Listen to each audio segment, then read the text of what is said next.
I saw it before I understood what I was looking at. The small gray shape tumbling end over end, catching a flash of afternoon sun, then dropping into the dark mouth of the dumpster like it was nothing. The lid slammed down a second later, and the sound echoed off the garage door, and the neighbor's fence sharp and final like a judge's gavel. For a heartbeat, I just stood there at the edge of the driveway, grocery bag biting into my fingers, my brain trying to rewrite what my eyes had already accepted. That was Mila's bear, the one she carried from room to room like a tiny shadow, the one she hugged so tight her knuckles turned pale when she got scared. The one I had given her years ago, when she was still small enough to fall asleep in my arms without fighting it. Rowan wiped her hands on the sides of her leggings, like she had just taken out the trash in the most normal way. My sister did not look guilty. She looked satisfied.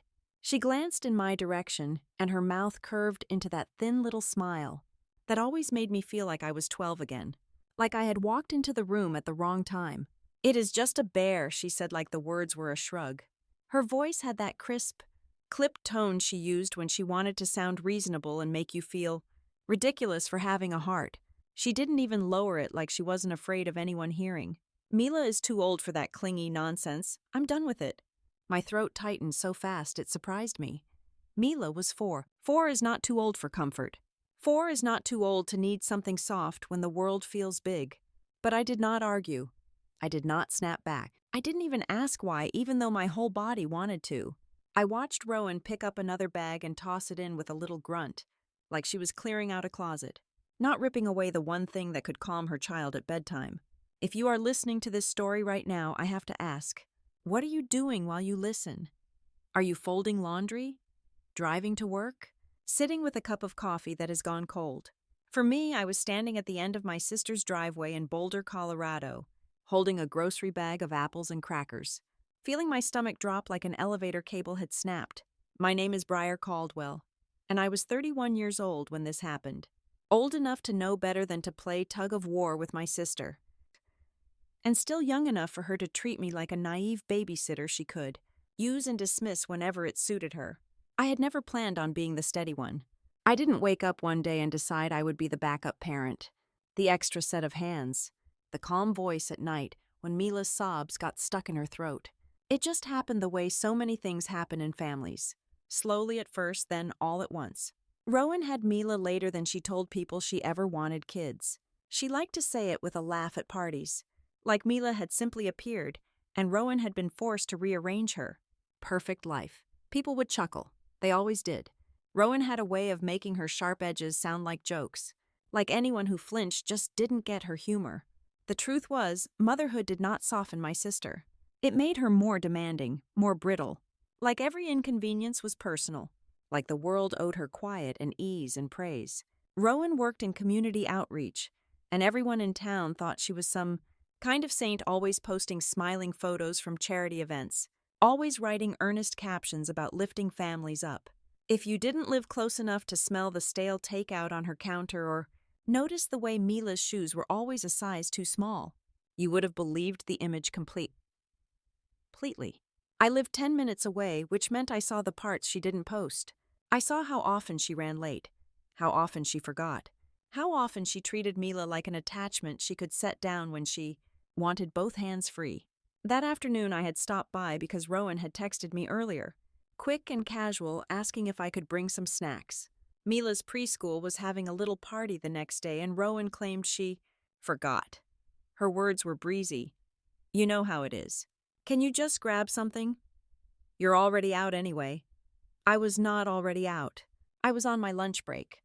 I had left my desk at the medical billing firm where I worked as an office manager, driven to the grocery store and picked up Mila's favorites.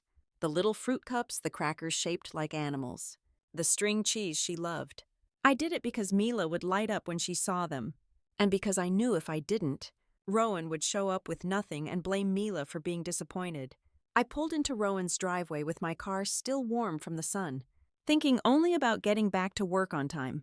I remember the smell of cut grass and the sticky feeling of heat on the back of my neck.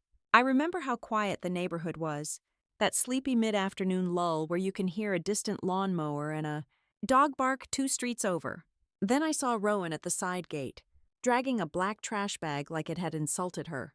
She had her hair pulled up in a tight knot, and she was wearing those oversized sunglasses. She liked the kind that made her look untouchable. She looked like a woman in control. She always did until she didn't. She tossed the bag into the dumpster and something soft rolled to the top for a split second before sinking again. A familiar rounded head, a stitched little nose, a frayed ribbon I had tied myself. I said, "Rowan." My voice came out thin. She didn't even jump. She just turned and looked at me with that bored impatience like I was an interruption. "Oh, you're here." I stepped closer.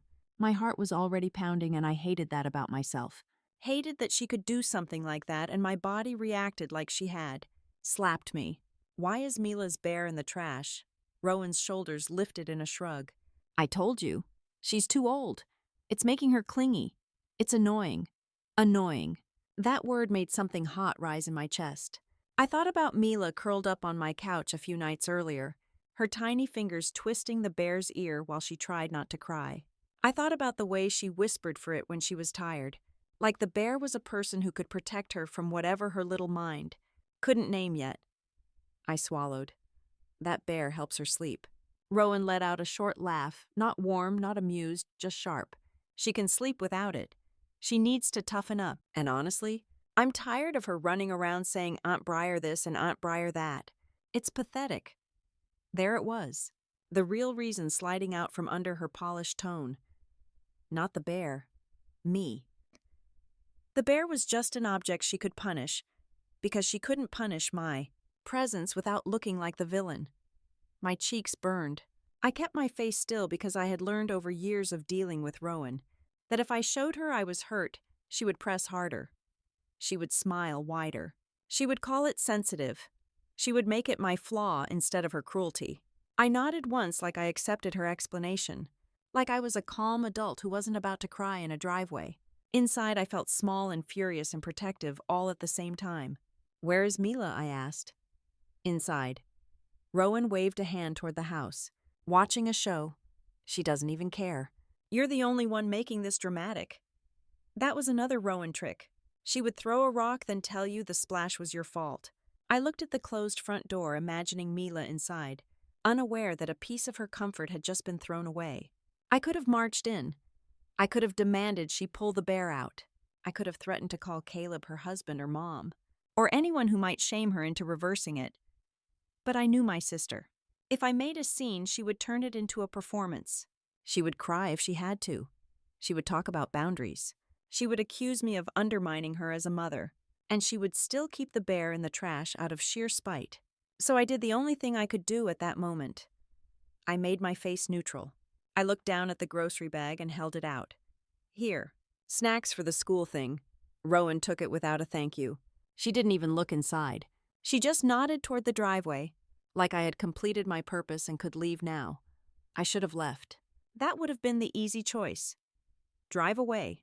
Go back to work. Pretend I didn't see what I saw. Tell myself it was none of my business. But my feet did not move. My brain was already filled with images. Mila searching for the bear at bedtime, crying harder when she couldn't find it. Rowan snapping at her to stop. The kind of night that could stretch into years if no one interrupted it. I took a slow breath. "Okay," I said, and I turned as if I was walking back to my car. Rowan pivoted toward the house, satisfied. The second her back was to me, I changed direction. I walked straight to the dumpster. The lid was heavier than I expected. It made a hollow, oily sound when I lifted it, like the world itself didn't want me looking inside. The smell hit me next, sour and sweet and wrong. Old food and plastic and something like perfume. Rowan's perfume. Sharp and expensive. I leaned in and scanned the top layer. Bags, cardboard, a broken hanger. Then I saw it wedged near the side, half buried. The gray bear's head tilted as if it was peeking up for help. My hands shook when I grabbed it. Not from disgust, from a kind of rage that felt too big for my body. The bear was dusty and smelled like trash, but it was intact. Its little button eyes stared up at me, blank and trusting. I held it to my chest for a second without thinking the way Mila did, and the contrast almost broke me. The bear was warm from the sun. Soft. Real. Not a symbol. Not a weapon. just a comfort my niece loved. Behind me, the front door opened. I froze. Rowan's voice snapped out sharp as a whip. "What are you doing?" I turned slowly, bear in my hands, trying to look like I was doing something normal. My heart hammered so hard I felt it in my throat. "I'm taking it," I said as calmly as I could. "Mila loves it." Rowan's face tightened. For a moment, her mask slipped, and I saw something ugly underneath. Something like panic mixed with fury. Then she smoothed it back down into contempt. "Give it back, Briar. That is my kid. Those are my rules." I kept my voice even. "You can tell Mila you gave it away if you want. I'm not letting it sit in the trash." Rowan stepped closer, lowering her voice like she was talking to a disobedient employee. "You always do this. You always act like you know better. You act like you're the mother." That hit a nerve because I had never wanted to be the mother. I wanted to be the aunt who brought snacks and read stories and went home. I wanted Rowan to rise to the role she chose. I wanted Mila to be safe without me having to fight for it. But I looked at the bear and then at my sister, and I felt something inside me settle. Not anger, not hatred. A decision. "I'm taking it," I repeated. Rowan's eyes flicked toward the street, as if checking whether anyone could see. Her voice dropped even lower. "You're embarrassing yourself. Put it in your car and leave." I nodded like we had reached an agreement. I walked to my car with the bear tucked under my arm, my grocery bag forgotten, my pulse still racing. I set the bear on the passenger seat and closed the door gently. Like loud sounds might break something fragile in me. Rowan stood at the edge of her driveway, arms crossed, watching me like she was memorizing my license plate, like she was already planning how to punish me later. I started the engine. My hands were tight on the steering wheel. I pulled away slowly, forcing myself not to speed, forcing myself not to look back. The bear sat upright in the seat like a small witness. As I drove, I tried to tell myself this was enough. I saved the bear. I avoided a fight. I could wash it, dry it, and give it back to Mila the next time I saw her. But even as I made that plan, another truth pressed against the back of my mind, heavy and unignorable. Good mothers do not throw away the one thing that comforts their child just because it reminds them that someone else loves her too. And if you have ever witnessed a family treat a child like an inconvenience, if you have ever watched someone small pay the price for an adult's ego, you already understand why I could not let this go. I could not. Not anymore. I drove straight home with that bear beside me, and I had no idea that what I pulled from the trash was about to pull the truth out of my sister. The minute I closed my front door, the quiet hit me. My apartment always felt small in the afternoons, the kind of quiet that makes every sound louder. The refrigerator hummed.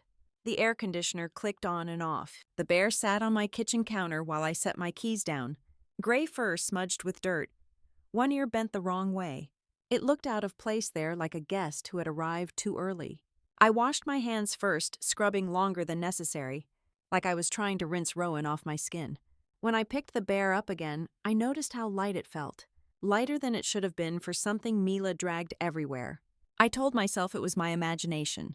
I had held it so many times before, passed it back to her after bedtime stories, tucked it under her chin when she fell asleep on my couch. I knew its weight, or at least I thought I did. I carried it into the bedroom and set it on my bed. The quilt was still rumpled from that morning, one corner folded back where I had rushed to get ready for work. Sunlight spilled through the blinds in thin stripes, cutting across the bear's face. I sat down next to it and ran my fingers over its fur, slow and careful, like I was checking on a child after a fall. The smell of trash clung to it, faint but wrong. I stood back up, filled a small basin with warm water, and dabbed at the dirtiest spots with a washcloth. As I worked, my chest ached with a dull, persistent worry. I kept seeing Rowan's face, that smile that never reached her eyes. I kept hearing her say clingy nonsense like Mila's need for comfort was a flaw. She needed to train out. When the bear was clean enough, I squeezed the water out and laid it on a towel. I turned it over, smoothing the fur down, checking the seams out of habit. That was when my thumb brushed something firm inside the bear's torso. Not stuffing, not the usual uneven clumps of cotton. Something solid. I froze. I pressed again, slower this time, my heart starting to beat a little faster. The shape did not give. It was small, rectangular, tucked deep enough that you would never feel it unless you were looking. A strange chill slid down my spine. That is when I remembered the day I bought the bear. It had been almost 3 years ago, not long after Mila started staying with me more often. Rowan had dropped her off one evening with a bag that held nothing but a change of clothes and an apology tossed over her shoulder. She was running late again. I had ordered pizza spread blankets on the floor and let Mila fall asleep on my chest while the television murmured in the background. She woke up crying that night, calling for Mom, then for me. I had hummed at first, then sung softly, an old lullaby my mom used to sing to us when Dad worked late. Mila had gone quiet almost instantly, her breathing evening out like a switch had been flipped. The next week I bought the bear. It was not expensive. Just a soft gray bear with a simple heart stitched on its chest. But the woman at the shop had shown me a small button hidden in the paw. "Press it," she said, "and it plays whatever you record." A voice, a song, something familiar. I had recorded myself singing that same lullaby, my voice low and steady. A little embarrassed, but mostly hopeful. I wanted Mila to have something that felt safe when I was not there. I had almost forgotten about that feature. Almost. My fingers closed around the bear's paw, right where the button was sewn inside. I pressed it. At first there was only silence, then a faint click, then a soft rush of sound like fabric brushing against a microphone. I leaned closer, my breath shallow. And then I heard my sister's voice, not singing, not laughing, talking, low and sharp the way she spoke when she thought no one was listening. I pulled the bear closer, my pulse loud in my ears. The sound crackled, muffled by layers of stuffing, but it was clear enough to understand. "I told you," Rowan said, her words clipped impatient. "As long as the paperwork says I am doing everything right, it is fine." There was another voice too, a man older, cautious. I could not place him, but his tone was professional, concerned. That part made my stomach twist. "You know they can check," he said. "Random audits happen, especially with single parents." Rowan laughed. Not her public laugh. This one was sharp and dismissive. "They do not check unless someone gives them a reason. And no one is checking me." I felt like the room tilted. Child support came up next, her voice almost bored as she said it. The benefits, the money. The words landed one after another, heavy and unreal. I adjusted the bear, angling it toward me like I needed to coax the sound out more gently. "I am careful," Rowan continued. "I do what I need to do on paper. Food receipts, school stuff, it all looks fine. As long as no one checks too closely, it works." The man hesitated. "You need to be careful. If they find out the money is not going where it should, you could lose everything." Rowan scoffed. "Relax. I am not stupid. Besides, it is not like Mila is starving. She eats, she sleeps, she is fine." Fine. That word echoed in my head, hollow and false. The recording cut off, abruptly replaced by the soft hiss of empty sound. My thumb trembled against the bear's paw. I pressed the button again, then again, my hands shaking now. More snippets played, fragments of conversations that were never meant for me. References to paperwork, to deadlines, to someone named Gavin who was pushing too hard, to the idea that everything was manageable if she stayed ahead of it. I sat back on the bed, the bear heavy in my lap, my mind racing. I did not understand everything I had just heard. Not yet. I did not know how long the recording had been going on, or how many times the bear had quietly listened while it lay on Mila's pillow. I did not know who Rowan had been talking to, or exactly what lines she had crossed. But I knew one thing with absolute certainty. That bear was no longer just a toy, it was evidence. A wave of nausea rolled through me. I pressed my free hand to my mouth, breathing slowly through my nose, trying not to panic. My thoughts tumbled over each other, images flashing in quick, painful bursts. Mila called me hungry. Rowan ran late again. The empty fridge I had noticed more than once. The way my sister bristled whenever anyone asked too many questions. I replayed the phrase in my head. As long as no one checks. My heart pounded harder. I looked down at the bear, really looked at it, and something shifted inside me. This was not an accident. The bear had not recorded this conversation by some random fluke. Rowan had talked freely around it because she did not see it as a threat. She saw it as mine, as harmless, as something she had already decided to throw away. The realization made my skin prickle. I stood up and paced the length of my bedroom, the bear tucked under my arm like a football. My apartment suddenly felt too small, the walls too close. I thought about calling someone, then stopped myself. Dad would get angry and defensive, torn between his daughters. Mom would worry and tell me not to jump to conclusions. They always did. I sat back down on the edge of the bed and pressed the bear's paw one more time, listening carefully, my jaw tight. There was no singing, no comfort. Just my sister's voice stripped of its polish, talking about her child like a line item on a spreadsheet. A cold understanding settled in my chest. Rowan had not thrown the bear away because it was annoying. She had thrown it away because it represented something she could not control. Mila's attachment to me. Mila's comfort did not come from her.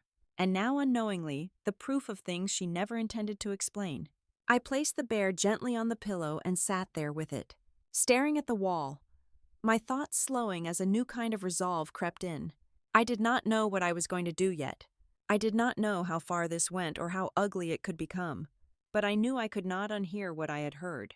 And I knew deep in my gut that whatever Rowan was hiding, it was bigger than a gray bear pulled from the trash. I did not sleep much that night. I tried, I really did. I showered, I changed my sheets. I even brewed a cup of chamomile tea like I was the kind of person who could calm down with warm water and a bedtime routine. But every time I closed my eyes, I heard Rowan's voice again, flat and careless, talking about paperwork like it was a game, talking about Mila like she was proof of purchase. Around midnight, I got up and walked into the living room, barefoot on the cool floor. The bear sat on my couch where I had left it, propped against a pillow like a tiny silent lookout. I stared at it for a long time, trying to convince myself I was overreacting, trying to make my brain do that thing it always did with Rowan, smoothing over the edges, turning sharp moments into misunderstandings. Maybe she was exaggerating. Maybe she was venting. Maybe she meant something else. But even as I reached for those excuses, memories started surfacing. Not as stories I told myself, but as scenes I had lived and filed away because it was easier than facing what they meant. The first time Mila called me hungry, I remember because it made me laugh at first, not because it was funny, but because it sounded so grown up coming from her little voice. It was a Wednesday afternoon. I had just gotten home from work, kicked my shoes off by the door, and started heating up leftovers. My phone rang, and the screen lit up with Rowan's name. I expected my sister's sharp voice, some requests, some demands, maybe even a complaint about traffic. Instead, Mila's voice spilled out small and breathy, like she had been holding the phone too close to her mouth. Aunt Briar. I am hungry. I froze with my hand on the microwave door. I remember my stomach tightening, my mind leaping to the image of her alone, wandering the kitchen calling me because she did not know what else to do. Mila, where is your mom? I asked. There was shuffling on the other end, and then Mila said, Mom is in her room. She said, wait. Wait for what, sweetie?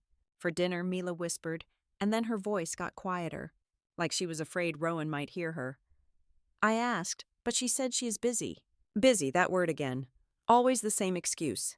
I told Mila to put the phone down and go get a cup of water. I said it gently, like I was talking to a toddler who had spilled juice, not a child who was hungry in her own house. Then I called Rowan back immediately. Rowan answered on the third ring, irritated. What? I tried to keep my voice even. Mila called me. She says she is hungry. Rowan let out a long sigh like I had accused her of a crime. She is fine, Briar. She had snacks. What did she have, Rowan? I could hear something in the background, a television, the faint tapping of a phone screen. Rowan said, I do not know crackers. Fruit, something. She will eat when I make dinner. When are you making dinner? Rowan snapped. I am busy. Stop interrogating me. I remember swallowing my anger because my dad's voice echoed in my head, the way he always said, do not make a big deal out of everything. Keep the peace. Let things go. So I did what I always did. I made it easy for Rowan. I said, do you want me to bring something over? Rowan paused. Then her tone softened just enough to sound reasonable. If you want, since you are already worked up. I drove over with chicken nuggets from the freezer aisle and a bag of oranges. When I got there, Mila ran to the door barefoot, her hair messy, her cheeks flushed like she had been crying earlier. She hugged my legs like she was trying to anchor herself to me. Rowan was on the couch, phone in hand, not looking up. She said, see, she is fine. I told myself it was a one-time thing. I told myself Rowan had a hard day. I told myself that being a single parent was exhausting. Except Rowan was not a single parent. Mila's dad had left, yes, but he paid child support. And Rowan had plenty of help, more help than most people ever get. She had me. She had a mom. She had a dad. She had neighbors who adored her. She had a whole community that believed she was a hardworking hero. And still Mila kept calling. Not every day. Not enough to scream emergency. Just often enough to make me uneasy. Just often enough that I started keeping extra groceries in my pantry. The kinds of things kids can eat quickly. Yogurt tubes, peanut butter bread, little bags of baby carrots. I told myself it was for when Mila visited. But deep down, I knew I was preparing for the call before it came. Sometimes she called from Rowan's phone. Sometimes from a cheap little tablet Rowan had set up with messaging. Mila would pop up on my screen in the middle of my workday, her face too close, her eyes wide. Aunt Briar, are you home? Not yet, honey. I am at work. What is wrong? I am hungry. Mom said she's going out. Going out where? Mila would shrug that helpless little shrug that made my chest ache. I do not know. She said be good. The first few times I tried calling Rowan. Sometimes she did not answer. Sometimes she answered and made me feel stupid. Mila ate Briar. You act like she is starving. Do you know how ridiculous you sound? But my gut never settled. Because hunger was not the only thing. It was the timing. The pattern. Rowan would drop Mila off with me on short notice. Always with the same rushed energy. Always treating it like a favor she was granting me instead of a responsibility she was handing off. Can you keep her for a little bit, Rowan would say.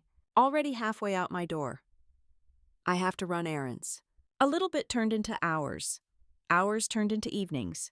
More than once I fed Mila dinner, gave her a bath, brushed her teeth, read her 2 stories, and tucked her into the spare bed I kept making up for her. By the time Rowan finally showed up, Mila would already be asleep, one arm flung over her bear, her mouth slightly open. The peaceful face of a child who finally felt safe enough to let go. Rowan would step inside quietly, glance around like she was inspecting my life, then scoop Mila up with a tight jaw. You spoil her, she would mutter. I spoil her by feeding her and putting her to bed. Rowan would roll her eyes like I was impossible. You know what I mean. She is always asking for you now. It is annoying. Annoying. That word again. I used to think Rowan was just stressed. I used to think she was overwhelmed and proud, and too stubborn to admit she needed help. I used to think if I keep showing up, if I keep being steady, it will get better. She will settle. She will mature. Mila will get older and things will smooth out. But even then, there were moments that felt wrong in a way I could not explain away. Like the time Rowan forgot to pick Mila up from preschool. It was late afternoon when my phone rang. The number was unfamiliar. I answered and heard a woman's voice, polite but strained. She said she was the director at Mila's preschool, and she was calling because Mila was still there and they had not been able to reach her mom. My stomach dropped. I said I am her aunt. I can come get her. I left work early, drove fast, and walked into the preschool with my heart pounding. Mila was sitting on a little plastic chair near the front desk, her backpack on the floor beside her, her face blotchy from crying. The director gave me a look that was kind but also measuring, like she was trying to decide if this was a one-time accident or something more. When Mila saw me, she ran straight into my arms and clung to my shirt. I carried her out to the car and buckled her in. I asked gently, "Did Mom say she was coming?" Mila sniffed and nodded. She said she was on her way, but then she did not come. I called Rowan 3 times, no answer. An hour later, she texted me like it was nothing. Sorry, got held up. Can you just keep her for dinner? Held up where? Rowan replied. Busy. Stop with the questions. That night I fed Mila macaroni and peas. She ate like she had not eaten all day, shoveling forkfuls into her mouth until her cheeks puffed out. It was not polite, but I did not correct her. I watched her carefully, the way she hunched over the bowl protective, like she was afraid the food might disappear. I gave her a bath and she played quietly with foam letters, unusually calm, like her little body was tired of being disappointed. When I tucked her into bed, she whispered, "Aunt Briar, can I stay here?" My throat tightened. I brushed her hair back and said, "You can stay tonight, baby." She reached for her bear and held it against her chest. Even then, the bear was already the bridge between us. The thing that made her feel connected when she could not understand why her own mom felt so far away. I did not tell anyone, not Mom, not Dad, Not even my closest friend. I kept it to myself because I did not want to be dramatic. I did not want to be the sister who made Rowan look bad. I did not want to start a family war over what could be fixed with patience and love. That is what I told myself. The truth was, I was scared. Because once you admit something is wrong with the way a child is being cared, for you cannot unknow it, you cannot unsee it, and you have to decide what kind of person you are going to be, the kind who looks away, or the kind who steps in. I had been looking away in small ways for a long time, disguising it as kindness, driving over with groceries, keeping a spare toothbrush at my place, stocking kid-friendly snacks, making sure Mila always had clean pajamas at my apartment in case Rowan ran late again. I told myself I was helping. I told myself I was being a good aunt. But now, sitting on the edge of my bed with that bear and the crackling recording in my head, I felt a different truth rising. I was not just helping, I was patching holes in a sinking boat while pretending the leak would stop on its own. And the worst part was, Rowan seemed to know exactly how to use that. She knew I would not let Mila go hungry. She knew I would show up at the preschool. She knew I would keep the peace with Mom and Dad. She knew I would take on the burden quietly, because that is what I had always done in this family.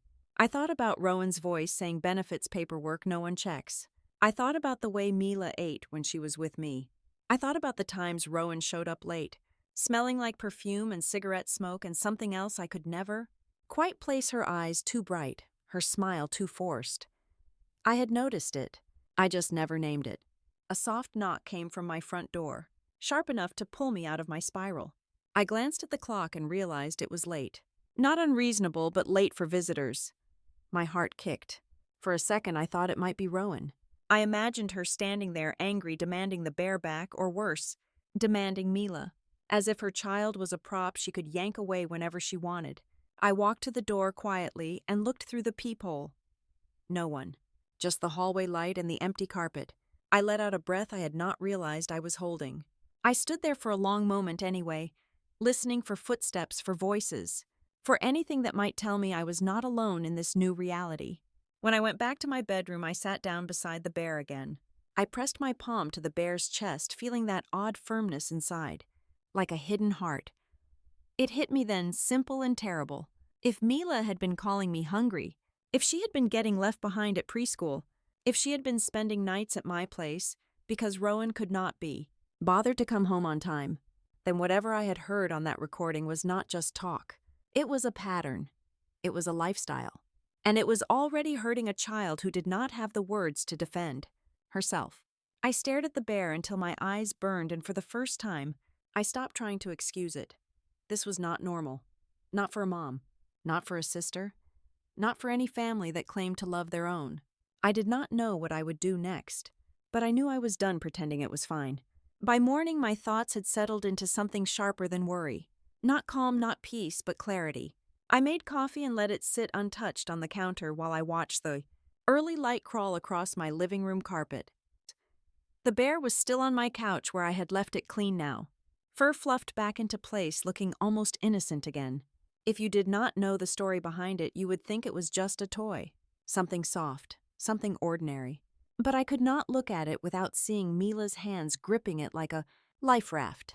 I kept replaying the moment in Rowan's driveway, the way she tossed it and smiled, like she had won a small private victory. At the time, it had felt like cruelty for cruelty's sake, a power move, another way to remind me that I was optional in her world. Now I understand it was worse than that, because Rowan did not throw away the bear to clean up a mess. She threw it away because the bear was not hers. It belonged to Mila, but it also belonged to me. It was the little gray proof that Mila could be comforted without Rowan, that she could calm down, fall asleep, feel safe, without needing her mother's permission. And that idea, the idea that her child could find peace somewhere else, was the one thing my sister could not tolerate. When Mila was a baby, Rowan used to drop her at my apartment the way someone drops off dry cleaning. Quick, transactional, always with a reason that sounded urgent but never quite added up. I have to run a quick errand, she would say. I have an appointment. I have a thing. If I asked what kind of thing, she would roll her eyes and say, "You are so nosy." Sometimes she would come back in an hour. Sometimes she would come back at night. I learned not to ask. I learned to keep extra pajamas in a drawer and a toothbrush with Mila's name on it in my bathroom cup. I learned to let Mila take over my living room with toys and cartoons and crumbs because she was a child and children are messy and I loved her. But love does not stop you from noticing. I noticed the way Rowan would stiffen when Mila reached for me. I noticed the way she would pull Mila back by the wrist. Not hard enough to bruise, but firm enough to remind her who was in charge. I noticed the way she would say, "Come on, we are leaving." Even if Mila was mid-sentence, mid-hug, mid-laugh. I noticed the tiny comments too, the ones people outside the family would miss. "Mila is so dramatic," Rowan would say, as if her child's tears were a personality flaw. "Mila gets that from my side," Rowan would say, with a smile that meant she was insulting me and expecting me to take it as a joke. Or worse, Rowan would lean close to me at family dinners, her voice low, and say, "Do not make her think she can run to you whenever she wants. She needs to know I am her mother." As if love was a competition. As if Mila's heart was a prize to be won and defended. The bear had started as something simple, a comfort for bedtime, a soft spot on a hard day. Mila had taken to it instantly. She named it Gray because that is what children do, straightforward and honest. She would drag Gray down the hallway by one arm. She would sit Gray at the table beside her while she ate cereal. She would press Gray's head to her cheek when she got sleepy. And when Mila was anxious, when she was hungry and waiting too long, when she was overtired and confused, Gray became the first thing she reached for. I had seen it happen so many times I could predict it. Mila would start to spiral. Her little body tightening, her voice rising, her eyes wet. And then she would wrap her arms around that bear, bury her face in its fur, and her breathing would slow. Her shoulders would unclench. It was like watching a storm pass over a field and then move on. Rowan saw that too. She could not have missed it. She had watched her own child calm down with something that did not come from her.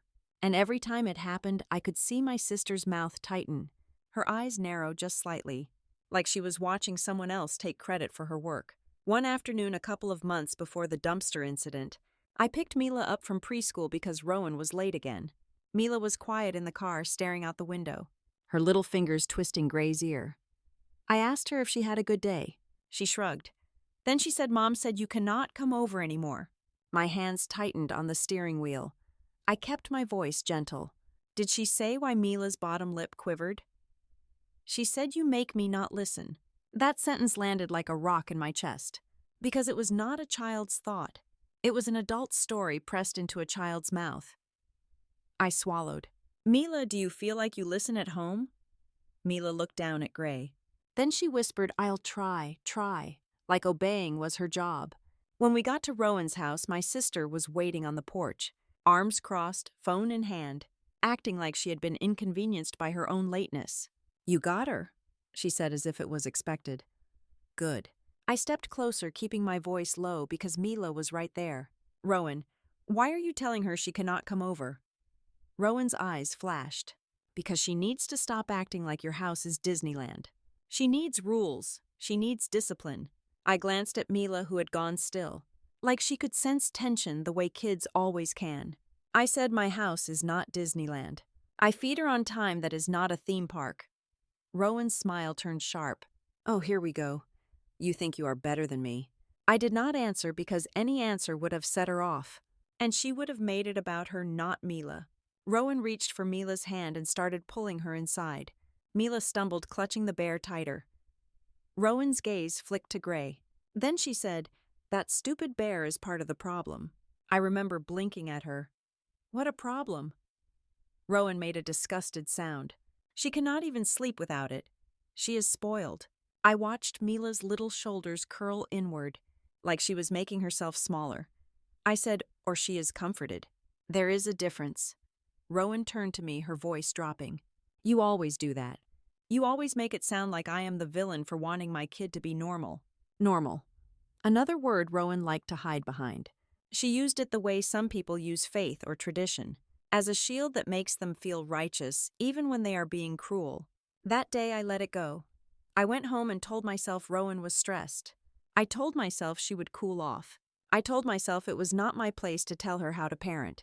But sitting in my kitchen the morning after I heard that conversation in the bear, I could no longer pretend Rowan was simply stressed.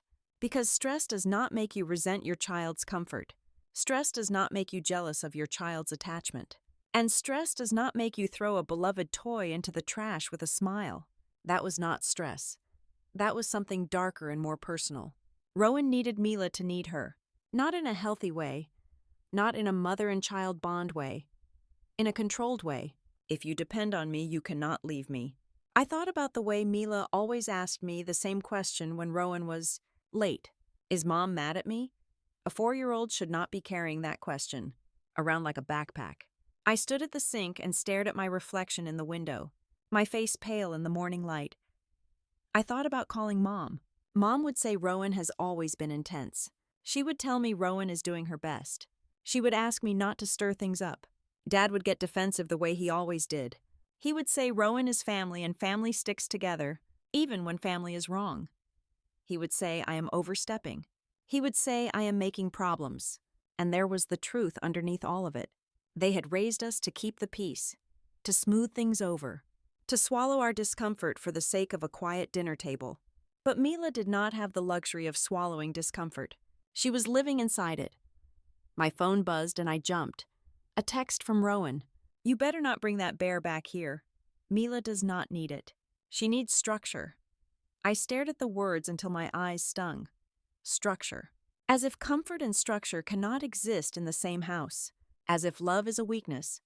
I did not respond right away. I set the phone down carefully like it was hot. Then I sat on the floor in front of my couch, with the bear in my lap, and I tried to imagine what it looked like from Mila's perspective. A child reaches for her favorite comfort. Her mother calls it stupid. Her aunt provides calm food warmth and predictable bedtime. Her mother resents it. Her mother sees it as competition. Her mother removes it. It made a sick kind of sense. Rowan did not want the bear because the bear made Mila calmer. And a calm child is harder to manipulate.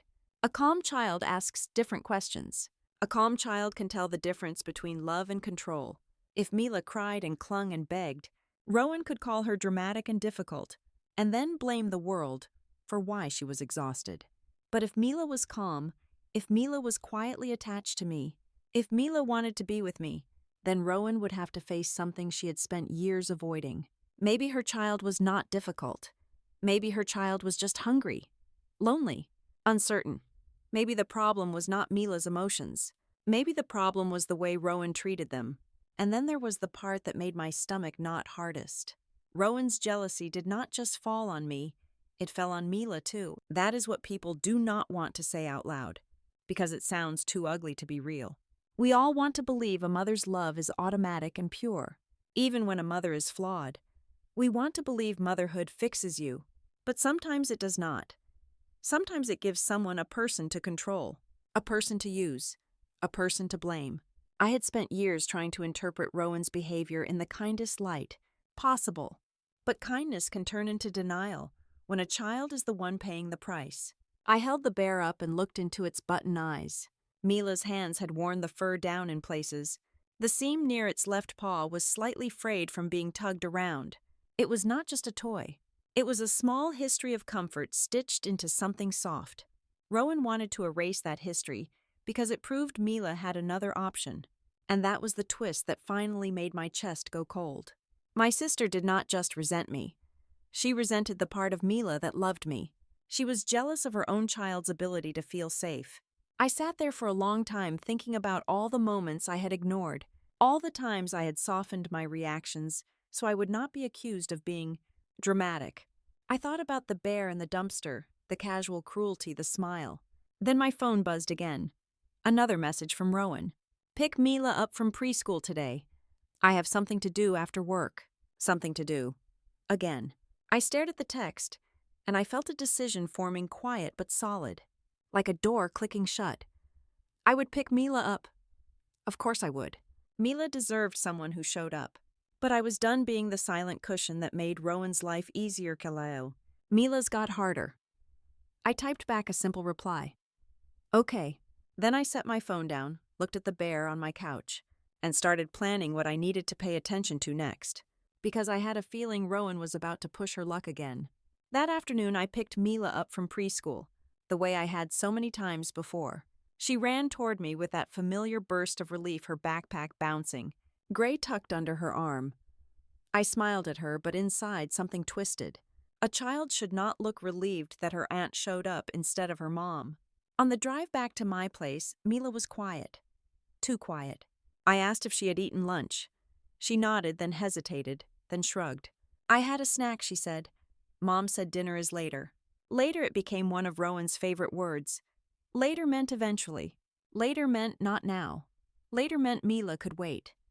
I did not press Mila. I stopped at the grocery store and let her pick out apples and yogurt. She ate both before we even reached the checkout juice running down her chin. Watching her eat like that, fast and focused, made my chest ache. This was not a treat. This was a need. That night, after Mila was fed, bathed, and asleep in my spare room, I sat alone in the living room with the bear in my hands. The house was quiet, the kind of quiet that amplifies your thoughts. I pressed the button again, this time deliberately, not out of shock but determination. I listened carefully, separating emotion from information. Rowan talked about child support like it was a balancing act. She mentioned deposits and timing. She talked about making things look right on paper. She said it benefits the way someone says bonus, not lifeline. I stopped the recording and stared at the wall, my pulse steady but heavy. Child support was not casual money. It had rules. It had expectations. It was meant for housing, food, school supplies, not convenient. I pressed the button again. This time I caught references to gambling more clearly. Rowan mentioned the casino without hesitation and joked about needing to win back what she lost. She talked about knowing when to stop. The same lie people tell themselves when they are already past that line. The man on the other end warned her. His voice sounded tense, concerned. Rowan brushed him off. I sat there, the weight of it settling in slowly. I had always known Rowan gambled. She never hid that. She framed it as fun, as social, as something she deserved after working so hard. What I had not known was how deeply it had crept into her finances. I thought about the times Rowan complained about being broke right after, mentioning a weekend trip. The times she asked me to cover groceries or preschool fees temporarily. She always paid me back eventually. But now I wondered how often she chose not to use the money meant for Mila, because she needed it elsewhere. I thought about her fridge half empty more often than not, about Mila calling me hungry, about late pickups and excuses that never quite lined up. I pulled up my messages with Rowan and scrolled back. Not looking for drama, just patterns. And there they were. Requests for help, last-minute changes, defensiveness whenever I asked questions. I took screenshots. My hands steady, my mind clear. Not to accuse, to understand. The next morning I called Mom. I kept my tone casual, asking if Rowan had mentioned money issues lately. Mom sighed and said Rowan had always struggled, that being a mom was hard, that she deserved some relief. When I asked about how often Rowan went to the casino, Mom hesitated, then said she did not want to be in the middle. That answer told me enough. Later that day, I dropped Mila off at Rowan's place and lingered. I offered to help put groceries away. Rowan waved me off, but I stepped into the kitchen anyway. I took it in quietly. The fridge, the cabinets, sparse. Leftovers stacked and forgotten. Milk is nearly gone. Rowan caught my look and stiffened. What? I shook my head. Nothing. But it was not nothing anymore. In my car, I sat with the engine off and let the weight of it press down on me. This was not a stressed mom having a rough patch. This was a pattern, a system built on appearances and assumptions. Rowan counted on no one looking too closely because she had built her image so carefully. That night back at my apartment, I opened my laptop and a notebook. I wrote down dates, missed pickups, calls from Mila, mentions of money, casino nights Rowan had talked about casually. I wrote facts only, no conclusions. Listening to the recording again, I caught more references to covering losses and using benefits as a cushion. My stomach tightened, but my hands did not shake. The clarity was grounding. The bear was no longer just a comfort object. It was a window into how Rowan talked when she thought no one was paying attention. And then the final piece clicked into place. The bear did not just represent my bond with Mila. It represented risk. Mila talked about me. Mila ran to me. Mila trusted me. That connection increased the chances that someone might notice the cracks. Rowan worked so hard to hide. Throwing the bear away was not just about jealousy, it was about control. I backed up the screenshots and notes quietly, carefully. I told myself I was not building a case. I was preparing to protect a child who did not know how to protect herself yet. When I finally turned off the lights and lay down, sleep still did not come easily, but something else had settled in its place. I was done pretending this was harmless. And I knew that once I followed the money, there was no turning back. The next test came sooner than I expected. It was a Thursday evening, the kind that already felt heavy before anything went wrong. I had taken Mila after preschool because Rowan said she had a late errand. That was the word she used. Errand, singular, vague. She promised she would be by before dinner. I nodded because that was what I always did. By 6 in the evening, Mila was sitting on my kitchen stool, swinging her legs, asking when her mom was coming. I told her soon because I wanted to believe it myself. I warmed up leftover pasta, added butter, and cut the pieces smaller. She ate quickly, then asked for more. I checked my phone. No messages. No missed calls. By 7, Mila was rubbing her eyes. Her shoulders slumped in a way that did not belong to a child her age. She asked again, quieter this time, whether she was staying the night. I told her I did not know yet, and that answer felt like a failure. I texted Rowan, just checking in. No response. At 7:30, Mila's stomach growled so loudly it made her giggle, then cry when she realized it hurt. I knelt in front of her, pressed my forehead to hers, and promised I would take care of it.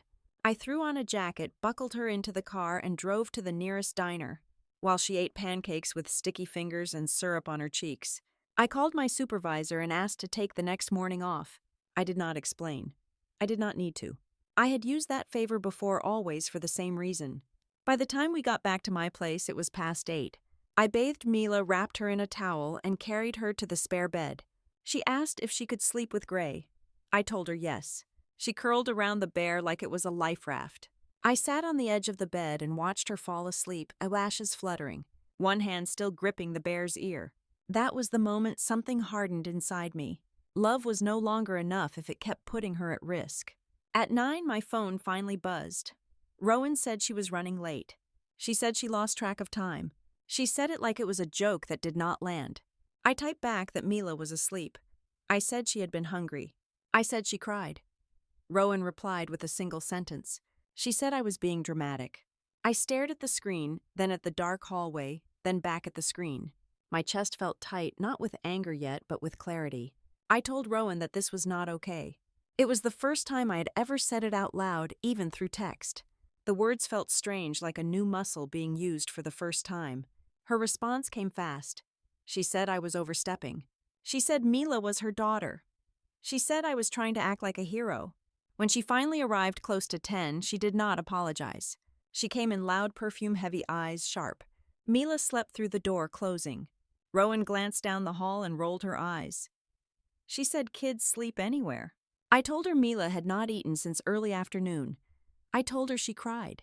I told her I had to cancel work. I kept my voice steady, but my hands shook. Rowan snapped back immediately. She said I was judging her. She said I did not understand what it was like to be a single mom. She said I enjoyed making her look bad. I told her I was not trying to look like anything. I told her I was worried. That word set her off. She accused me of wanting Mila for myself. She said I was filling her head with nonsense. She said I made Mila clingy on purpose. She said the bear was part of that. Hearing that confirmed what I had already suspected. The bear was not a toy to Rowan. It was a competition. I told her quietly that Mila needed consistency, that she needed food on time, that she needed to know who was coming for her. Rowan laughed, sharp and humorless. She said I was lucky she let me help at all. She said if I did not like it, I could back off. Something broke then, not loudly but cleanly. I told her I would not back off from a hungry child. She told me to stay out of her life. I walked her to the door without another word. I did not argue. I did not chase a resolution. I went back to the bedroom and sat with Mila until Rowan left. That night I did not sleep much. I replayed every moment, every excuse I had accepted over the years. I saw how easily love had been used against me, how my silence had made me useful but invisible. In the morning, Mila woke up cheerful, unaware of the storm she had slept through. I made her eggs. She ate slowly, relaxed. When Rowan arrived to pick her up, Mila clung to my leg. Rowan noticed. Her jaw tightened. She told Mila to hurry up. Mila asked if she could bring Gray. Rowan said no. I intervened and said yes. Rowan glared at me like I had crossed an invisible line. Maybe I had. After they left, the apartment felt too quiet. I sat at my table and stared at the notebook where I had been writing things. Down. Times, dates, patterns. Love had become a liability because it exposed the truth. Because it made the gaps obvious. Because it made a child choose safety over familiarity. I closed the notebook, not finished, just pausing. Because now that Rowan had drawn a line, I knew the next move would not be mine alone. For 2 days after that blow-up, my phone stayed quiet. No frantic requests from Rowan. No last-minute pickup. No complaints. The silence should have felt like relief, but it did not. It felt like the pause before a door slams. It felt like my sister was deciding whether to punish me by keeping Mila away, or punish Mila by keeping her close. I went through my workdays like a ghost, answering emails, scheduling appointments, smiling at coworkers when they asked how my week was going. My hands moved through the motions while my mind stayed stuck on a 4-year-old with syrup on her cheeks, crying because she was hungry, asking if she had done something wrong. On the 3rd day, I stopped pretending I could solve this with patience. I took my lunch break and drove across town to a small office building near downtown Boulder. One of those places tucked between a dentist and a tax preparer, with neutral carpet and a waiting room that smelled like paper and old coffee. I had found the name through a friend of a friend, a family law attorney who sometimes worked with kinship cases. When I called, I did not say everything. I just said I needed advice about a niece and I did not know what was normal anymore. They gave me an appointment that same afternoon. Sitting in that waiting room, I felt guilty in a way that surprised me. Not guilty because I was doing something wrong, but guilty because I was admitting my family was not safe. Families like mine were not supposed to end up in offices like this. Families like mine were supposed to handle things quietly behind closed doors, with Mom making casseroles and Dad telling everyone to calm down. When the door opened and a woman called my name, I stood up so fast my knees wobbled. Her office was simple. A desk, 2 chairs framed photos of mountains, and a shelf full of binders. She introduced herself as Marin, mid-40s, hair pulled back, eyes sharp but kind. She motioned for me to sit and asked me what was going on. I started with the easy parts. Rowan being late. Mila spent nights at my place. The hunger calls. The preschool pickup. Then my voice shook and I told her about the bear, about the recording, about child support and benefits, and the phrase, as long as no one checks. Marin did not gasp or clutch her pearls.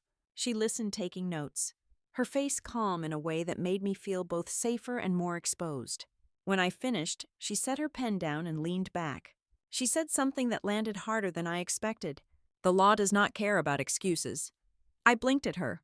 She explained it in simple terms, not in a cold way, just clear. If a child is being neglected, it does not matter if the parent is stressed, overwhelmed, or embarrassed. Neglect is neglect. If child support is being misused, it does not matter if the parent says she needs the money for other things. That money is intended for the child. And systems like child services do not operate on feelings. They operate on facts. I swallowed. I asked what counts as neglect. Marin said it could be patterns of missed meals, unsafe supervision, repeated late pickups, and a child being left without proper care. She said one missed dinner is not a case, but patterns are. Patterns are what make agencies pay attention. My throat tightened. Patterns. That word again. I asked about the money, careful, like I was afraid the walls might hear me. Marin said if there is evidence that child support or government assistance, meant for the child, is being used for gambling or other personal expenses, it can lead to investigations. It can lead to consequences that ripple outward. Loss of benefits, court oversight, parenting plans. In serious cases, temporary custody changes. Temporary custody changes. The phrase made my stomach drop and lift at the same time. It sounded like rescue and disaster in one breath. Marin looked at me and asked the question I had been avoiding. What do you want to happen, Briar? I opened my mouth, then closed it, because the honest answer felt like betrayal. I wanted Mila safe. I wanted Rowan to wake up, apologize, change. and become the mother her child deserved. I wanted a neat ending where no one hated me, where Mom and Dad did not call me dramatic, where Rowan did not smear me to the rest of the family. But wanting does not make reality bend. I told Marin I did not want to destroy my family. She nodded like she had heard that line 1,000 times. She said, I understand. But families are not destroyed by people who ask for help. They are destroyed by people who cause harm and expect everyone else to cover it up. Her words made my eyes burn. I looked down at my hands in my lap, fingers twisted together. I told her my sister would say I was trying to steal Mila. Marin said that accusation is common. She said control often disguises itself as motherhood. She said if Rowan is using Mila as leverage to keep people quiet, she will try to frame anyone who challenges her as the threat. I asked what I should do. Marin did not tell me to call anyone right away. She told me to document dates, times, missed pickups, calls from Mila, any signs of hunger or neglect, anything that shows a pattern.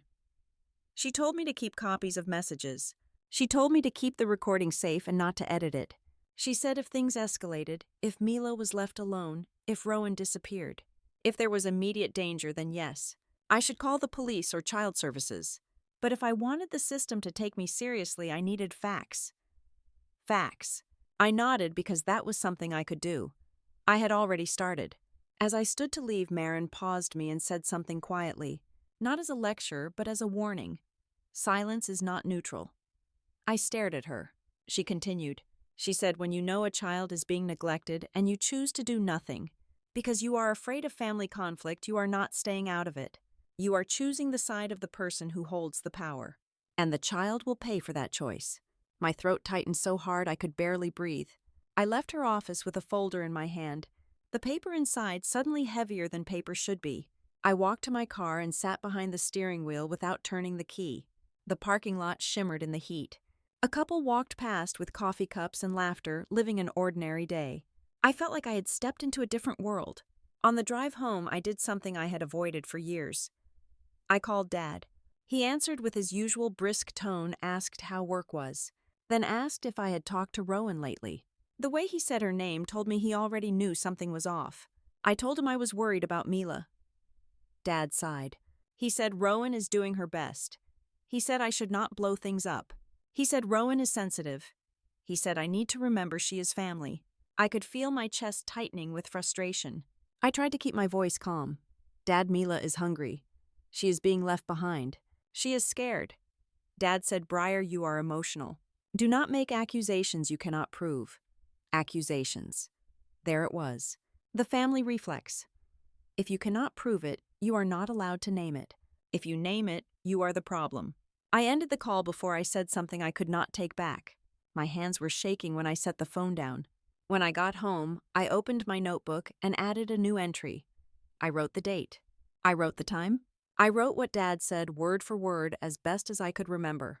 Not because I wanted to use it against him, but because I needed to stop living in a fog. That evening, Mom called. Her voice was soft, cautious.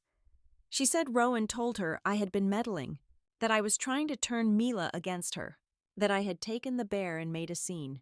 Mom said it like she was offering me a chance to explain myself before she decided what to believe. I told Mom the truth. Mila had been hungry. Rowan had missed pickups. I had heard things that worried me. Mom's voice trembled, but she did not ask what things. She said she did not want to know. She said knowing would make it real. I realized then that my parents were not neutral either. They were afraid. Afraid of conflict, afraid of shame, afraid of admitting they raised one daughter who could do this.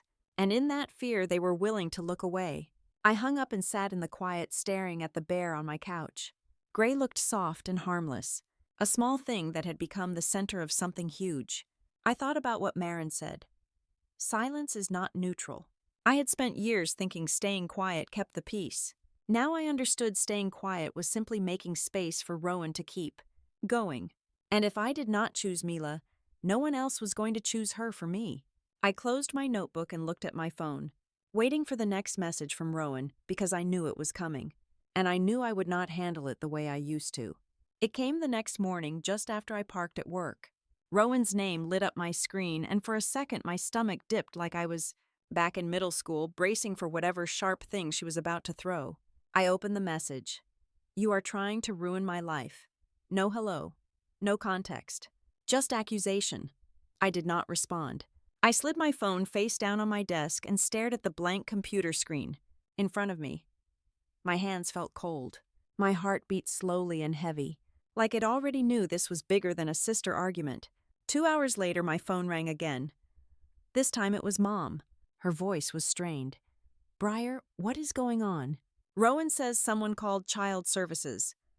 I did not say anything at first. Not because I was guilty, but because I could feel the family pattern trying to pull me into it. Deny. Smooth. Lie gently. Protect the image. I asked Mom what exactly Rowan told her. Mom said Rowan was frantic. Rowan said a caseworker had contacted her. Rowan said it was harassment. Rowan said someone was making things up because they were jealous. Jealous. Like love for a child could be reduced to that. I closed my eyes and took a slow breath. Mom, I said carefully. I did not make anything up. I have been worried about Mila for a long time. I have documented things. I spoke to someone about what neglect looks like. I did not file a report, but I am not going to lie if I am asked a question. There was a long silence. Then Mom whispered, Briar, please. She is your sister. I could hear her fear under the words. Fear of neighbors knowing. Fear of family shame. Fear that if Rowan fell apart, our whole story would collapse. I said Mila is a child. Mom did not answer that. She just sighed like she was exhausted, like this was happening to her, not to Mila. After I hung up, I sat at my desk pretending to work while my mind raced through possibilities. If someone had contacted Child Services, it meant either Rowan had been flagged through the child support system, or Mila's preschool had noticed patterns, or a neighbor had reported something, or the man on that recording had finally gotten scared enough to protect himself. I did not know, but I knew the system had started looking. That evening, Rowan texted again. They are asking questions about pickup times and meals. They are asking about money. This is on you. I stared at the words until my jaw ached. On you. Like the consequences of her choices could be handed to me like a bill. I typed back one sentence. I will answer honestly if asked. Her response came fast. You are disgusting. Then my phone rang. Rowan this time. I did not want to answer. I did anyway. Her voice was sharp and shaky, like she was running on adrenaline. What did you do? I kept my tone even. I did not do anything to you. If someone is asking questions, it is because someone saw something. Do not play innocent, Rowan snapped. You have been stalking me. You have been documenting. You have been trying to turn Mila into your kid. I pictured Mila at my kitchen table eating yogurt, like she had not eaten all day. I pictured her small body curled around the bear at night, trying to make herself feel safe. I pictured her asking if Mom was mad at her. I said quietly, Rowan, you cannot keep leaving her places and missing meals and expect no one to notice forever. Rowan let out a sound that was half laugh, half growl. She said, you are not her mom. Stay in your lane. My chest tightened, but my voice stayed calm. I am her aunt, and I am the person who keeps showing up when you do not. For a moment there was silence on the line. Then Rowan's voice dropped low, dangerous. You think you are so righteous. You think you are going to take my kid. I did not answer that directly because it was a trap. Anything I said could be twisted into proof of motive. Instead, I said I want Mila safe, that is all. Rowan hung up on me. 2 days later, the caseworker called me. Her name was Dana. She sounded professional, neutral. She said she was following up on a report regarding a minor child. She asked if I was related to Mila. She asked if I provided care for her sometimes. She asked if I was willing to answer a few questions. My mouth went dry. I said yes. Dana asked about pickup times, about how often Mila stayed with me, about meals, about school, about whether I had ever noticed Mila lacking food or proper supervision. I answered carefully, truthfully. I gave examples without dramatizing. I gave dates. I gave it time. I told her I kept notes because I worried and I wanted to be accurate, not because I wanted to punish anyone. Dana paused and said, Thank you for being specific. Those words made my stomach flip. Specific meant credible. Dana asked about finances next, which surprised me. She asked if Rowan had ever asked me for money for Mila's expenses. She asked if Rowan seemed to struggle with basic necessities. I told her about groceries and preschool fees. I told her about empty cabinets. I did not mention gambling, not yet, not without being asked directly. I did not mention the recording because I did not know the legal implications. I had been advised to keep it safe and unedited. I was not going to toss it into the air without guidance. Dana thanked me and said she might call again. After I hung up, I sat on my couch with my hands in my lap, staring at the wall. I felt sick, but also strangely steady. I had not lied. I had not embellished. I had not attacked Rowan. I had described reality. That evening, Dad called. His voice was tight. "Briar, what is going on? Your mom is upset. Rowan is upset. People are asking questions." I could hear the family panic in his tone, the desire to shut it down, to make it stop. I said, "Dad, I am not going to pretend Mila is fine when she is not." Dad exhaled hard. "You are going to tear this family apart." I swallowed. "No, Dad. Rowan is doing that. I just stopped covering for it." He did not like that. I could hear it in the silence. Then he said I should have come to him first. He said the family handles things in-house. He said the system makes things worse. I thought about what Marin told me. The law does not care about excuses. Systems do not run on feelings. I told Dad I did come to you. You told me not to accuse without proof. Dad did not answer. He hung up a minute later, not in anger, more like resignation. The following week felt like living inside a storm cloud. Rowan started posting online again, smiling photos of Mila at the park. Captions about strong single moms. She was building her shield in public while panicking in private. She texted me, constantly switching between rage and pleading. "You have to fix this. Tell them it was a misunderstanding. Tell them Mila loves me." Of course Mila loved her. Children love the people they depend on. Children love even when it hurts. I did not respond. Then came the first real consequence. Rowan showed up at my apartment on a Saturday morning without warning, pounding on my door like she was the police. When I opened it, she shoved her phone in my face. Her eyes were wide, her cheeks blotchy, her hair pulled back like she had done it in a hurry. "Look," she demanded. On the screen was an email notice from the Child Support Office. I read it twice before it sank in. Her payments were being redirected temporarily. Instead of going directly to her account, part of the support would be managed through a monitored card, designated for child expenses pending review. Rowan's voice cracked. "They are restricting me. They are treating me like a criminal." I looked at her and saw something raw for the first time. Not grief. No remorse. Fear. The kind of fear people feel when their freedom is being limited. Rowan gripped her phone tighter. "You did this. You have always hated me." I kept my voice low. "Rowan, if you were using the money the way it was meant to be used, you would not be terrified right now." Her face twisted, rage overtaking fear. "Do not talk to me like that. You are not better than me." I did not raise my voice. I did not step back. I said one sentence, plain and steady. "Mila is not a paycheck." Rowan stared at me like I had slapped her. For a moment, I thought she might lunge. Then she spun on her heel and stormed down the hallway, her shoes striking the floor hard enough to rattle my doorframe. When she was gone, I closed the door and leaned my forehead against it, breathing slowly. My hands were shaking, but my mind was clear. The system was watching now. Rowan could scream at me all she wanted, blame me all she wanted, but she could not yell her way out of paperwork, missed pickups, and a child who was quietly telling the truth with her hunger. I walked back to my living room and opened my notebook, adding the date of Rowan's visit, the restricted payment notice, and her reaction. Facts, patterns, consequences. Then I sat down on the couch and stared at Gray. The bear still perched on the pillow like it had been waiting for this moment, all along. Somewhere in all this, Mila was still just a little girl, still needing dinner on time, still needing someone to show up, and I could feel it coming the next shift. The moment when questions turned into action, when watching turned into intervention. It did not take long. Once the system started paying attention, things moved faster than I expected. Not dramatically, not with sirens or confrontations, but with emails, forms, and quiet phone calls that carried real weight.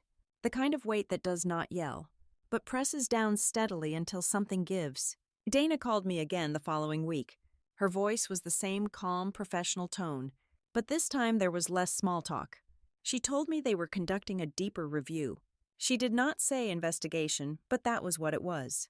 She asked if I would be willing to provide additional documentation, notes, dates, screenshots of messages, anything that showed consistency over time. She asked if I could describe Mila's routines when she stayed with me. Meals, bedtime, emotional state. I agreed. That night I spread everything out on my dining table. My notebook, printed screenshots, a calendar where I had marked late pickups and overnight stays. It looked overwhelming all laid out like that, not because it was messy, but because it was so clear. Patterns are hard to ignore when they are written down. Over the next 2 weeks, the questions expanded. Not just about Mila's care, but about Rowan's finances. Dana did not share details, but I could hear it in the way she asked things. Had Rowan ever mentioned gambling? Did I know where she spent her evenings? Did I know anyone she spent time with? At casinos or betting lounges? Had Rowan ever asked me to cover expenses, right? After receiving support payments? I answered honestly. I told her what I knew and what I suspected. I did not exaggerate. I did not guess. I stayed in my lane just like Rowan had once told me to, except now my lane was true. Rowan, meanwhile, was unraveling. She started showing up late even more often, like she was daring someone to stop her. She missed another pickup entirely, claiming traffic, then claiming her phone died. Mila stayed with me that night too, eating grilled cheese and soup, watching cartoons with her feet tucked under her. I noticed the difference almost immediately. When Mila was with me consistently, she relaxed. She stopped asking if dinner was coming. She stopped hoarding snacks in her pockets. She slept through the night without waking up crying. It broke my heart and healed it at the same time. The first official consequence landed quietly. Rowan's benefits were reduced. Not all at once, not dramatically, but enough that she noticed. The monitored card came with restrictions. Certain locations were blocked. Certain transactions declined. Grocery stores went through. Gas stations went through. Casinos did not. Rowan called me screaming the first time her card was denied. She said they were humiliating her. She said someone was watching her every move. She said she felt trapped. I listened without interrupting. When she finally paused to breathe, I said something I had practiced in my head. Rowan, this is what accountability feels like. She hung up on me. A week later, the next step came. Dana called again and told me Rowan had been mandated to attend parenting classes, not as a punishment, she said, but as support. Education on routines, nutrition, emotional regulation. Classes designed for parents who were struggling. Rowan did not see it that way. She told Mom she was being treated like a criminal. She told Dad she was being targeted. She told anyone who would listen that her sister had betrayed her. Mom called me in tears asking how this had gotten so far. I told her gently that it had always been this far. It just had not been acknowledged. The hardest part was watching Mila navigate the changes without understanding. Why? Rowan started being more careful around her. Meals were more consistent when she knew someone might ask. Pickups were more punctual when she knew they were being tracked. The fear of consequences made her behave at least on the surface. But Mila noticed the tension. She asked me one evening why Mom was mad all the time now. She asked why people were calling the house. She asked if she was in trouble. I held her and told her the truth in words a child could understand. I told her grown-ups sometimes need help learning how to take care of things properly. I told her none of this was her fault. She nodded like she wanted to believe me. Then she asked if she could stay the night. When the deeper financial review concluded, the results were more serious than Rowan had expected. Dana did not tell me everything, but she told me enough. The misuse of funds had been confirmed. Not just once or twice, but repeatedly. Patterns again. Transactions that did not align with child expenses. Timing that raised red flags. As a result, Rowan lost access to certain benefits entirely. Others were placed under stricter oversight. Future payments would be closely monitored. Rowan showed up at my apartment after that meeting looking smaller than I had ever seen her. She did not yell this time. She sat on my couch and stared at the floor. They are making me go to classes. They are cutting me off. They think I'm a bad mom. I did not rush to comfort her. I did not argue either. I said, Rowan, they think Mila needs consistency. And right now she does. Rowan's eyes filled with tears. But there was still something defensive behind them. She said she had never meant to hurt Mila. She said she was overwhelmed. She said gambling helped her feel like she had control over something. I believe she felt overwhelmed. I believe she had convinced herself it was not that bad. What I did not believe anymore was that intent mattered more than impact. Over the next month, things shifted again. Mila's preschool reported improved attendance and mood. Her teachers mentioned she was eating her lunch instead of giving it away. She stopped asking if there would be snacks later. Dana called to tell me Mila was doing better emotionally. That stability mattered more than perfection. Rowan, on the other hand, was forced to sit in rooms where people asked her uncomfortable questions. Why did you miss pickups? Why was your child hungry? Why did you prioritize? Other things karma did not arrive as revenge. It arrived as a structure, as rules, as limits, as a mirror. Rowan could not look away from. The family dynamic changed too. Dad stopped telling me to stay quiet. He did not apologize, but he stopped pressuring me to smooth things over. Mom started asking questions instead of dismissing them. The narrative shifted slowly, painfully, and Mila began to flourish in small ways that felt monumental. She laughed more. She clung less. She trusted routines. One night as I tucked her into bed at my place, she wrapped her arms around my neck and said, "Thank you for feeding me all the time." I had to turn away so she would not see my face crumple. That was the price of negligence, not shame or punishment, but the moment a child thanks you for something that should have been guaranteed. As I sat in the quiet after she fell asleep, I realized something else had changed. I was no longer waiting for the next shoe to drop. I was waiting for the final decision. It came on a quiet Monday morning. The kind where the sky looks ordinary and you almost miss how much is about to change. Dana called me just after 9. Her voice was steady, professional, but there was a softness there that had not been there before. She said the review was complete. Rowan would retain legal custody, but with conditions: ongoing supervision, mandatory parenting classes, financial oversight, regular check-ins, no more unmanaged benefits, no more disappearing acts, no more excuses disguised as stress. Mila would spend most weekdays with me for the foreseeable future, not as punishment, not as removal, as for stability. I sat down on my kitchen chair because my legs felt weak. I thanked Dana probably too many times. When the call ended, I stayed there for a long moment, hands flat on the table, breathing in the quiet.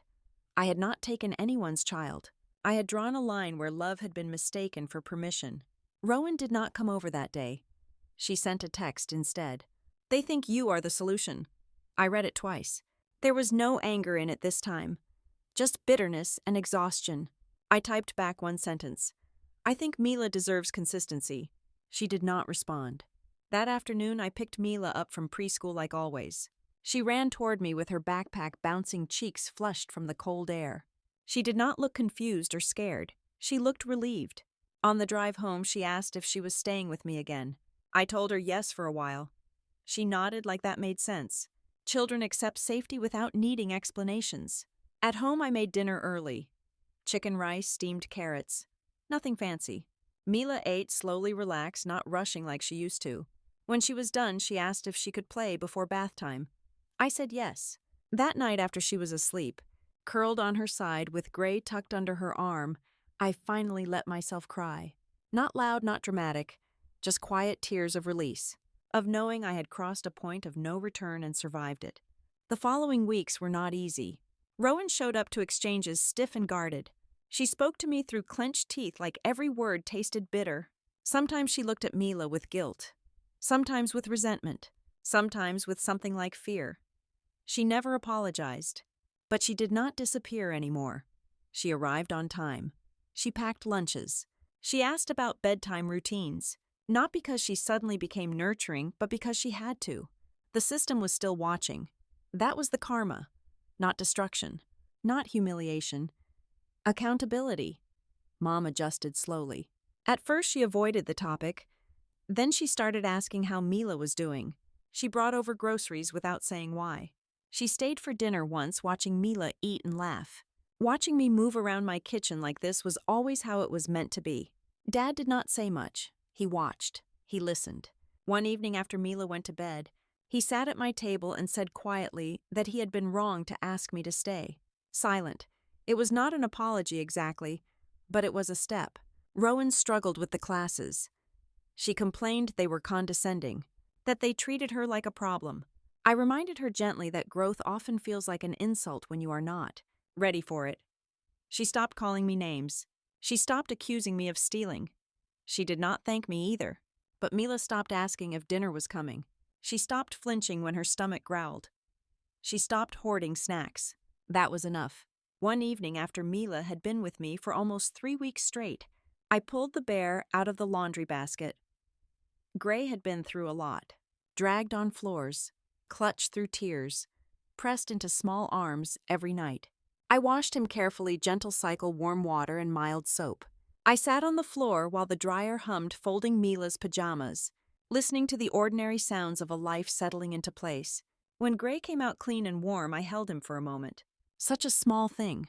Such an unlikely catalyst. I placed him back on Mila's bed. Later that night, I watched her sleep, one arm wrapped around the bear, her breathing slow and even. No tension in her shoulders, no murmuring in her sleep. Peace looked like this. Rowan never lost Mila. She lost her illusions. She lost the freedom to gamble with a child's well-being. She lost the benefit of unchecked sympathy. She lost the ability to hide behind the title of single mom while neglect slipped through the cracks. I did not win anything. I stopped losing myself to silence. People still talk. Family gatherings are quieter now. Conversations carefully. Lines redrawn. I can live with that. Because every morning, Mila wakes up knowing where she is going to eat breakfast. She knows who is picking her up. She knows bedtime will come with a story and a song and a clean bear tucked under her chin. And Rowan is learning slowly, painfully, that motherhood is not measured by what you receive, but by what you give consistently, even when no one is watching. Sometimes karma is loud. Sometimes it is paperwork. Sometimes it is a child who no longer has to ask if dinner is coming. I did not take her child. I saved her. Thank you for listening to my story. If you've ever been told you were too much or not enough for your own family, remember this silence can be power and truth can be the loudest revenge. Tell me in the comments what integrity means to you and where you're listening from.